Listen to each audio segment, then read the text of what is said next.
بسم اللہ الرحمن الرحیم ان the name of Allah, the most beneficent, the most merciful. آج ہم بات کریں گے unlawful activities prevention act یعنی UAPA قانون.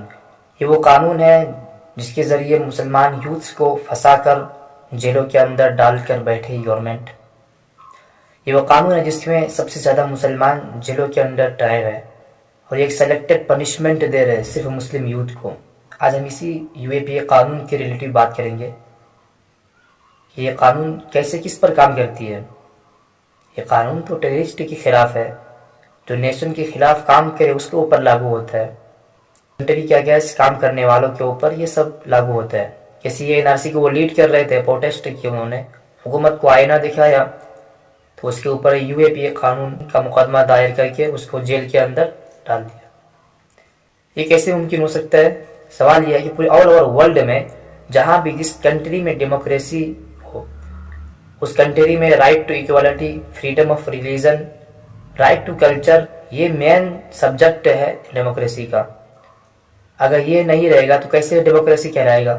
اگر اسی مین سبجیکٹ کو ختم کر دیا جائے اور جو اس کی بات کرے اس کو اریسٹ کر کے ٹیررسٹ بتا کر اس کو جیل کے اندر ڈال دے, یہ کیسے ہو سکتا ہے؟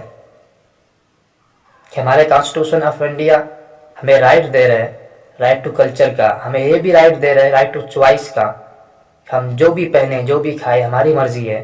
فریڈم آف ایکسپریشن کا, ہم جس چیز پر عمل کریں ہماری مرضی ہے. ہاں, فریڈم آف کلچر کا, ہم اپنے مذہب پر آزادانہ زندگی گزارے, اپنے مذہب کے تحت اپنی زندگی گزارے, یہ ہماری مرضی ہے. اور رائٹ ٹو ایکوالٹی, برابری کا حق دو. اور آج ہم لوگ دیکھ رہے ہیں کہ ان پر بات کرنے والے جیل کے اندر ہے. اس کا رائٹ نہیں ہے یا میرا رائٹ نہیں ہے کہ کسی بھی بل کے خلاف میں پروٹیسٹ نہ کروں, کیا حکومت کو آئینہ نہ دکھاؤں؟ کیا کوئی بھی اگر آئینہ حکومت کو دکھائے گا پروٹیسٹ کرے گا تو UAPA قانون اس کے اوپر کیسے لاگو ہوتا ہے؟ 1915 سے لے کر اب تک جتنے پروٹیسٹ کیے مسلمانوں نے بالکل پیسفل طریقے سے, ابھی پروٹیسٹ اٹھا کر دیکھو, ابھی اگنی ویر کا دیکھو. چلو اگنی ویر یعنی ملٹری آرمی کا جو بل پاس ہو رہا تھا 4 سال والا, اس میں بہت لوگوں کو آبجیکشن تھا, اسٹوڈنٹوں کو خاص طور پہ. انہوں نے پروٹیسٹ کیا. کیسے پروٹیسٹ کیا؟ UP بہار میں پروٹیسٹ کیے, UP کے ادر ڈسٹرکٹ میں علی گڑھ, وارانسی, فیروز آباد اور پھر یہ بلیا میں جتنے پروٹیسٹ ہوئے, بہار میں جتنے پروٹیسٹ ہوئے, انہوں نے کیا کیا؟ گاڑیوں کو جلا دیا, سرکاری پراپرٹیز کو ڈیمیج کیا, یہاں تک کہ ریل کے ڈبے کو بھی جلا دیا. یہ اس کا پروٹیسٹ ہے, اس کے باوجود اس کے خلاف کوئی UAPA قانون نہیں.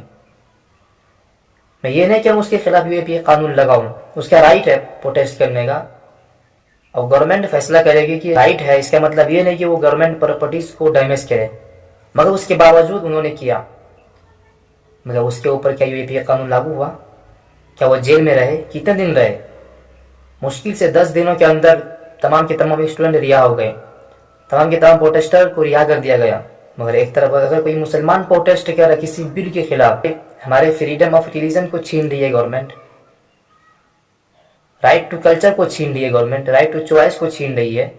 اس کو یہ کنسنٹ ہوا تو ٹھیک ہے, وہ پروٹیسٹ کیے. اور کیا شاہین باغ میں صرف پروٹیسٹ ہوا؟ پورے آل انڈیا میں ہوا نا, مگر شاہین باغ ہی ٹارگیٹ کیوں؟ NRC کے پروٹیسٹ کو وہ لیڈ کر رہے تھے, حکومت کو آئینہ دکھایا, حکومت کو چیلنج کیا.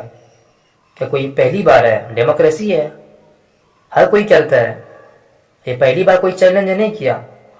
جتنے قانون پاس ہوئے, جنتا کو لگا ایک قانون ہمارے لیے صحیح نہیں ہے, وہ سڑکوں پر آئے. مگر اگر کوئی مسلمان ہے, اگر کوئی پروٹیسٹ کر رہا ہے تو اس کے اوپر UAPA قانون.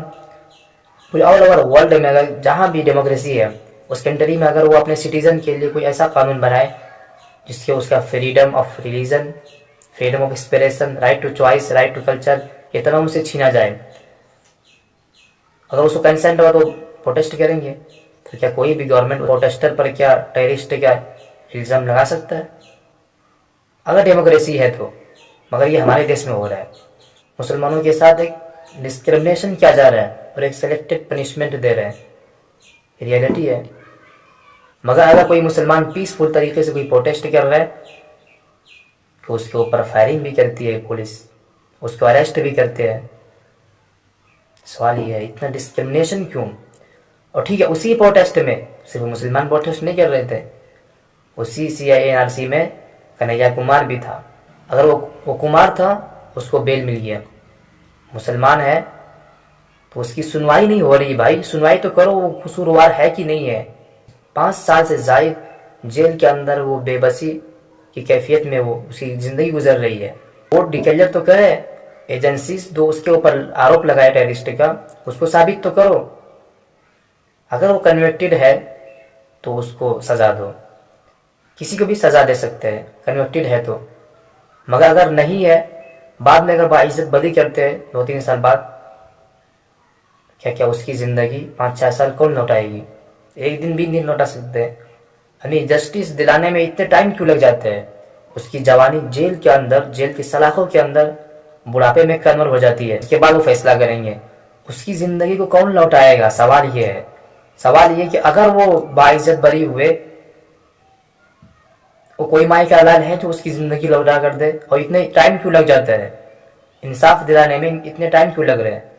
الگ الگ بل پاس کر رہے ہیں بھی, اب اس کے اوپر سنوائی نہیں ہو رہی ہے. کورٹ میں اتنے سارے کیسز پینڈنگ میں, اس کے باوجود الگ الگ قانون پیش کر رہے, الگ الگ قانون بنا رہے.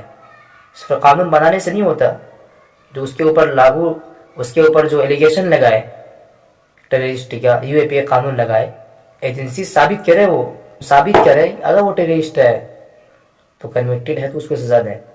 اگر وہ قصوروار نہیں ہے, اگر وہ بے قصور ہے, تو زندگی کون لوٹائے گا؟ کس کے پاس گارنٹی ہے؟ بتاؤ. کسی کی جوانی کے ساتھ کھلواڑ کرنا کتنا بڑا یہ جرم ہے معلوم. مگر ایک سلیکٹڈ پنشمنٹ دے رہی ہے ہماری گورنمنٹ ایک کمیونٹی کے نام پر. مسلمان ہے تو جیل میں پڑے رہیں گے. کوئی کنہیا کمار ہے تو جیل سے باہر ہو کر وہ نیتا بن جائیں گے. یہ ہو رہا ہے دیش میں, اور کہتے ہیں مسلمانوں کے نام پر ڈسکرمنیشن نہیں ہو رہا ہے. چلو میں آپ سے ہی پوچھتا ہوں, کیا یہ گورنمنٹ مسلمانوں کے ساتھ ڈسکرمنیشن نہیں کر رہی ہے؟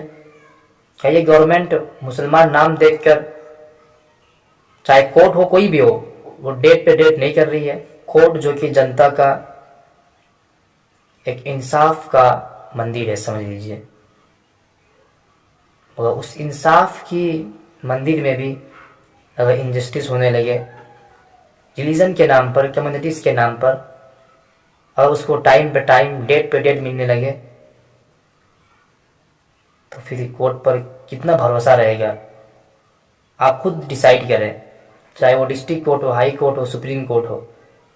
اگر کورٹ نام کے اوپر اگر فیصلہ سنائیں گے کہ اگر کوئی عمر خالد ہے یا کوئی سیفی ہے, اس کی سنوائی نہیں ہوگی, تو اگر سنوائی نہیں کریں گے, بلا قصور اگر جیل کے اندر اس کو رکھیں گے, اس کے گھر میں فیملی نہیں ہے, کیا اس کی ماں انتظار نہیں کر رہی ہوں گی, اس کی بیوی انتظار نہیں کر رہی ہوگی, اس کے ابو انتظار نہیں کر رہے ہوں گے؟